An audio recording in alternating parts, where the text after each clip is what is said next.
Hello दोस्तों, स्वागत है आपका अपने यूट्यूब चैनल सफलता की मंजिल में। अभी दोस्तों अपनी हरियाणा कैबिनेट की जो कल मीटिंग हुई है उसके संबंध में जो हमारी भर्तियों से संबंधित जितनी भी बातें हुई है उसके अंदर उसको आज हम इस वीडियो के अंदर विस्तार से जानेंगे। दोस्तों सबसे पहले मैं बता दूं कि पहले जो हरियाणा पुलिस जिसमें कि जो कांस्टेबल थे और सब इंस्पेक्टर थे उसके अंदर जो 4 गुना जो एग्ज़ाम था उसके लिए बुलाने का प्रावधान था, लेकिन दोस्तों अब उसको बढ़ाकर 10 गुना कर दिया गया है, जैसा कि बाकी भर्तियों में भी हमें देखने को मिलेगा। अब दोस्तों हम यदि और विस्तार से इसके अंदर बात करें तो इसके अंदर हरियाणा ने क्या किया है कि पंजाब पुलिस नियम 1934 जो था उसके अंदर अब संशोधन कर दिया गया है, जिसके अंदर अब पंजाब पुलिस हरियाणा संशोधन नियम 2025 के रूप में इसको जाना जाएगा। इसके अंदर ही यही प्रावधान किया गया है और इसके अंदर पहले मैं बताऊं तो पहले जो 94.5% की जो वेटेज थी जो हमारे एग्ज़ाम की, अब उसको बढ़ाकर 97% कर दिया गया है। यानी जो बाकी जो 3 नंबर मिलेंगे वो एनसीसी के मिलेंगे, यानी कि किसी के पास एनसीसी का ए ग्रेड का सर्टिफिकेट है तो उसको 1 अंक मिलेगा, बी ग्रेड का सर्टिफिकेट है तो उसको 2 अंक मिलेंगे, यदि सी ग्रेड का सर्टिफिकेट है तो दोस्तों उसको 3 अंक प्रदान किए जाएंगे। और दोस्तों हरियाणा पुलिस के अंदर सबसे पहले पीएमटी होगा, उसके बाद में पीएसटी होगा, यानी सबसे पहले रेस होगी, उसके बाद में आपकी हाइट है, चेस्ट है वगैरह आपका मापन होगा, उसके बाद में जितने भी विज्ञापित पद होंगे यानी जितने भी पद सरकार भरेगी उसका 10 गुना उम्मीदवारों को शॉर्ट लिस्टेड करके आगे एग्ज़ाम लिया जाएगा। दोस्तों ये जब पहले ऐसा था कि पहले सोच रहे थे कि पहले एग्ज़ाम होगा या फिर पहले पीएमटी या पीएसटी होगी, तो दोस्तों मैं बता दूं कि सबसे पहले पीएमटी और पीएसटी होगी, उसके बाद में दोस्तों जितनी जो विज्ञापित पद होंगे उसके 10 गुना के बराबर बुलाकर उनका एग्ज़ाम लिया जाएगा।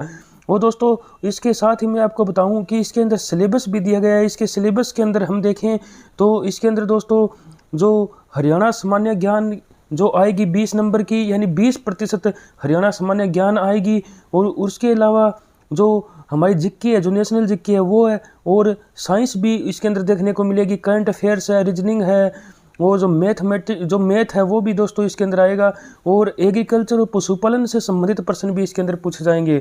और दोस्तों मैं बता दूं कि इसके अंदर कि कम से कम 10% प्रश्न बेसिक कंप्यूटर ज्ञान से संबंधित भी आएंगे, और 20% प्रश्न जैसे मैंने बताया कि हरियाणा सामान्य ज्ञान है उससे संबंधित पूछे जाएंगे। कांस्टेबल के लिए +2 और सब इंस्पेक्टर के लिए दोस्तों जो कि ग्रेजुएशन है उसको दोस्तों निर्धारित की गई है। और जो जनरल जो कैंडिडेट है जो कि जनरल कैटेगरी में जिन्होंने फॉर्म दोस्तों भर रखा है उनको दोस्तों 50% जो मिनिमम जो अंक है उनको लेकर आना होगा, और जो कि रिजर्व कैटेगरी है जैसे कि ईडब्ल्यूएस है, बीसीए, बीसीबी है, एसी से संबंधित है उनको दोस्तों 40 जो प्रतिशत है अंक उसको लेके आना होगा। यानी उनकी जो मिनिमम जो इसके अंदर रिक्वायरमेंट रखी गई है वो दोस्तों 50% और 40% की इसके अंदर रखी गई है। जो नॉलेज जो टेस्ट होगा वो दोस्तों 100 नंबर का ही होगा, फिर उसको 97 की वेटेज दी जाएगी, और यानी जितने नंबर होंगे उसको दोस्तों 97 जो उसका परसेंटेज निकाल कर उसका आपका अंक उसके अंदर निर्धारित किया जाएगा। और 3 अंक मैंने जैसे बताया कि एनसीसी के मिलेंगे, जैसे कि ए सर्टिफिकेट है तो 1 अंक, 2 जैसे बी सर्टिफिकेट 2 अंक, और सी सर्टिफिकेट है तो दोस्तों 3 अंक मिलेंगे। यानी जिसने अब एनसीसी की हुई होगी उनको दोस्तों बहुत ही अच्छा इसके लिए जब बेनिफिट मिलने वाला है। और महिला जो कि फीमेल कांस्टेबल है उनके अंदर दोस्तों एक बहुत ही अच्छी खबर आई है कि पहले जो हरियाणा गवर्नमेंट जो 15% तक जो कि फीमेल जो कि पुलिस के अंदर फीमेल जो कि महिला को आरक्षण देने की बात थी तो दोस्तों वो 15% थी, अब दोस्तों उसको बढ़ाकर 25% कर दिया गया है। यानी 6000 पदों की भर्ती होगी तो उसके अंदर 25% जो है वो दोस्तों महिलाओं को आरक्षण दिया जाएगा। और जैसे कि दोस्तों कहा जा रहा है कि 1250 पोस्ट अब की बार आने वाली है, पहले 1000 पोस्ट आती थी जो कि महिला कांस्टेबल की, अब दोस्तों 1250 पोस्ट आने की बात कही जा रही है। तो दोस्तों 25% आरक्षण महिलाओं को अब जो पुलिस के अंदर दिया जा रहा है, जो कि पहले 15% था। कैबिनेट मीटिंग के बाद में दोस्तों जब मुख्यमंत्री नायब सिंह सैनी जब दोस्तों प्रेस को जब दोस्तों संबोधित कर रहे थे उस टाइम जो दैनिक सवेरा ने जो मुख्यमंत्री से वेटिंग लिस्ट के बारे में पूछा था तो दोस्तों उन्होंने क्या कहा था, मैं आपको पहले वो सुना देता हूँ। प्रक्रिया थी 17 को आपने शपथ ली थी, अगले दिन 25,000 बच्चों को ज्वाइन कराया था, लेकिन उसके पिछले 1 साल के बीच में जो सीईटी अब हो गया, अब भर्तियां का अगला शेड्यूल 4 साल में किस टाइप का रहेगा, 2 लाख बच्चों की भर्ती करने का। एक दूसरा जो आपने 17 अक्टूबर से अगले दिन ज्वाइन कराया था, ग्रुप सी के पदों की वेटिंग लिस्ट लंबी है, वो आज तक वेटिंग लिस्ट जारी हुई, सारे बच्चे आपसे ही मिले हैं, कोर्ट में भी केस गया है, क्या वेटिंग लिस्ट जारी होगी या नहीं होगी? सब बच्चे सोशल मीडिया पर आपको पूछते हैं, हम भी पूछते हैं, सबको पूछते हैं कि वो इशू क्या है, क्यों वेटिंग लिस्ट जारी है उनको? नहीं, देखिए उसका वेटिंग लिस्ट क्या एक टाइम पीरियड है, पता है उन बच्चों को भी, एक साल आप सबको पता है। उस टाइम पीरियड के अंदर अगर कोई खाली होती है तभी तो वेटिंग लिस्ट आके जारी होगी। और उसको लेकर के, क्योंकि बच्चे आते रहते हैं बीच में, हाँ, और अभी क्योंकि नया सीटी का पेपर हुआ है, इसका भी रिजल्ट निकला है। मैं सभी जो अभ्यर्थी इस सीटी के अंदर जो पास हुए हैं, पास आउट हुए हैं, मैं सभी को बहुत बहुत शुभकामनाएं देता हूं, बधाई देता हूं। और हमारा जो हरियाणा स्टाफ सिलेक्शन कमीशन है वो भी स्वतंत्र बॉडी है, शायद वो भी अपना शेड्यूल कैलेंडर जारी करेगा, कैसे कैसे भर्ती करनी है, लगातार भर्ती गति से चलेगी। Thank you. अब दोस्तों जो दैनिक सवेरा जो न्यूज़पेपर है इसकी दोस्तों बाद में भी बात हुई होगी उनके जो अधिकारियों के साथ। तो दोस्तों ये ऐसे ही लिख रहा है कि वेटिंग लिस्ट जारी करने का एक समय होता है, वह समय दोस्तों जा चुका है। वैसे भी एचएससी एक स्वायत्त यानी एटोनॉमी जो बॉडी है, और ऐसे बोला गया है कि दोस्तों अब कोई भी किसी प्रकार की कोई वेटिंग लिस्ट नहीं आने वाली है। अब आगे जो भी भर्तियां सरकार निकालेंगी उन्हीं पर सरकार आगे भर्तियां करेंगी। तो दोस्तों अब हम ऐसे समझ सकते हैं कि वेटिंग लिस्ट अब नहीं आएगी। और दोस्तों ये वेटिंग लिस्ट जारी करना एक दोस्तों पेचीदा काम भी बन जाता है, क्योंकि जिस हिसाब से एचएससी ने मेंस के जो कि प्रेफरेंस बढ़ाई थी उस हिसाब से देखें तो दोस्तों वेटिंग लिस्ट आना एक बहुत ही पेचीदा कार्य है, क्योंकि उसके अंदर एक व्यक्ति ने कई पदों के लिए क्वालिफाई किया था, तो उसमें जिस हिसाब से प्रेफरेंस बढ़ाई गई थी उसी हिसाब से उनको पद मिले थे। तो दोस्तों अब यदि वेटिंग लिस्ट आती है तो सब की सब जितनी भी पोस्ट है दोस्तों वो दोस्तों गड़बड़ा जाएगी। तो इस हिसाब से वेटिंग लिस्ट जारी करना दोस्तों एक प्रकार से जो अस्त व्यस्त जो काम कर देने वाला सिस्टम हो जाएगा, क्योंकि सभी की जो एक प्रकार का जो रिजल्ट है वो दोस्तों रिवाइज करना पड़ेगा दोबारा से। तो दोस्तों इस हिसाब से जो वेटिंग लिस्ट है वो दोस्तों जारी करना भी दोस्तों वैसे संभव नहीं है। और अब सरकार ने ये दोस्तों घोषणा भी कर दी है, ये दोस्तों बता भी दिया है कि वेटिंग लिस्ट जारी नहीं की जाएगी।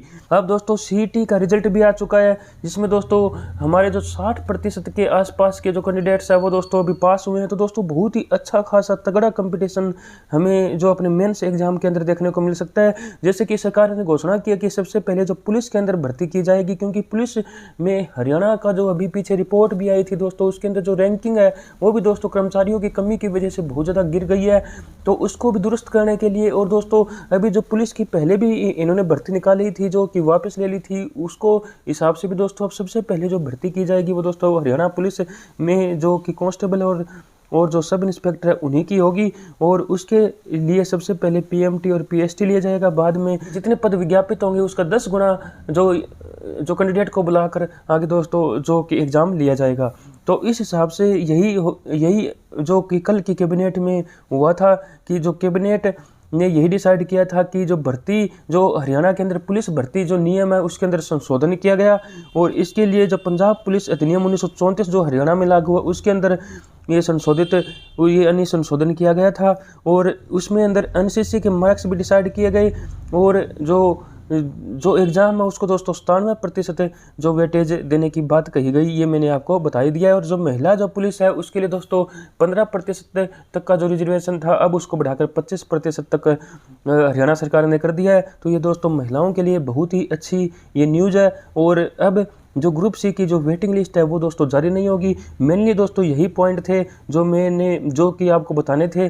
और जो कैबिनेट हरियाणा कैबिनेट कमेटी जो कि कल मीटिंग हुई थी उसके अंदर जो निर्णय लिए गए थे। तो दोस्तों अब जो हमारा मेंस एग्ज़ाम होगा उसके अंदर अच्छा खासा जैसे मैंने बताया कि कंपटीशन देखने को मिलेगा। तो अभी कोई ज़्यादा समय नहीं है कि एचएससी कोई 5, 6, 7, 8, 9 महीने टिपाने वाली नहीं है। अब दोस्तों जल्दी एचएससी यानी अगले साल के स्टार्टिंग में ही एचएससी ये कोशिश करेगी कि जो भर्ती की जो वैकेंसीज है उनको दोस्तों निकाला जाए, उनकी एडवर्टीजमेंट को निकाला जाए और फॉर्म भरवा कर दोस्तों उनका जो एग्ज़ाम लिया जाए। तो दोस्तों अभी ज़्यादा समय नहीं है, अभी से ही तैयारी में जुट जाइए। और दोस्तों ऐसा भी संभव है कि अब की बार सरकार एक साथ पोस्ट न निकाल कर अलग अलग प्रकार की अलग अलग टाइम पर पोस्ट निकाले। जैसे कि पहले पुलिस की कर दी, फिर बाद में किसी और टेक्निकल पोस्ट की कर दी, फिर और किसी टेक्निकल पोस्ट की कर दी। तो जैसे दोस्तों पिछली बार जैसे कि 25,000 24,000 जो पोस्ट थी वो एक साथ में निकाली थी। तो अब दोस्तों ऐसा हमें देखने को नया भी मिले, वो दोस्तों अलग अलग प्रकार से भी निकाली जा सकती है। और दोस्तों जो क्लर्क के विषय में कहा जा रहा है कि उसकी पोस्ट बहुत ही कम आएगी या फिर आने के नहीं के बराबर चांसेस। इस संबंध में दोस्तों मैं आपको बता दूं कि जो ग्रुप डी के 2018 की जो भर्ती के कर्मचारी जो लगे हुए हैं उनके प्रमोशन करने के बाद ही सरकार देखेगी कि कितनी पोस्ट खाली है, उसी के हिसाब से दोस्तों आगे भर्ती करेगी और आगे जो वैकेंसी जो सरकार लेकर आएगी। इस हिसाब से लग तो नहीं रहा कि जो HSC है जो यानी कि सरकार है वो दोस्तों ज़्यादा संख्या में कोई पोस्ट जो क्लर्क की निकालने वाली है, निकलेगी तो दोस्तों 1000 या 1200 के आसपास पोस्ट इसकी निकल सकती है। तो दोस्तों आप जितने भी जैसे कि आप मार्क्स बने पुलिस वाले जितनी भी टेक्निकल भर्ती है, SC है, ALM है, फायरमैन है, या फिर दोस्तों रोडवेज के अंदर भी अब की बार भर्ती आने वाली है। तो दोस्तों जितनी भी टेक्निकल जो कि जिसके पास क्वालिफिकेशन है वो दोस्तों उनकी जो 10 गुना में शॉर्ट लिस्टेड होने के बहुत ही ज़्यादा संभावना है, यानी कोई पास भी यदि कोई हुआ है तो दोस्तों वो उसको अपनी तैयारी स्टार्ट कर देनी है। अब दोस्तों हमें मिलते हैं अपनी अगली वीडियो में। Thank you.